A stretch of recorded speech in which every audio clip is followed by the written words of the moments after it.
తిరుమల పవిత్రమైన శ్రీవారి లడ్డు దాంట్లో చూస్తున్న విషయం మనకు తెలుసు. మరి ఈరోజు మనం వింటున్నాము, పత్రికల్లో చూస్తున్నాము, అతి పవిత్రమైన లడ్డు స్వామివారి లడ్డు మహాప్రసాదం. ఏ ఇబ్బందులున్నా తొలిగిపోతే ప్రసాదం తీసుకుంటూ అది వేరే సంవత్సరాలుగా లడ్డు ప్రఖ్యాతి పొందిన లడ్డు. అలాంటి లడ్డులో మరి కొంతమంది లడ్డూను అపవిత్రం చేసి జంతు శేషానికి కలిసిన నూనెను అందులో కలిపి మరి భక్తులకు ఇవ్వాలంటే భక్తుల మనోభావాలు చాలా దెబ్బతిన్నాయి. ఎన్నో ఆలయాలలో చాలా ఆ లడ్డు ప్రసాదం వినియోగించారు. అయోధ్య కూడా ఆ రోజు లడ్డు ప్రసాదం వినియోగించారు.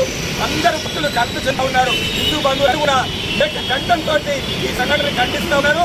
ఏదైతే పవిత్రమైన తిరుమల లడ్డూను చట్టపరమైన చర్యలు తీసుకొని ఇక ముందు ఇలా దేవాలయాల్లో ఇలాంటి పరిస్థితి దాపరించకుండా చూడాల్సిన బాధ్యత ప్రస్తుత ప్రభుత్వం మీద మనవి చేస్తూ అందరూ కూడా ఏకకంఠంతో పరిపిన తగు చర్య తీసుకునే వరకు ఎవరు కూడా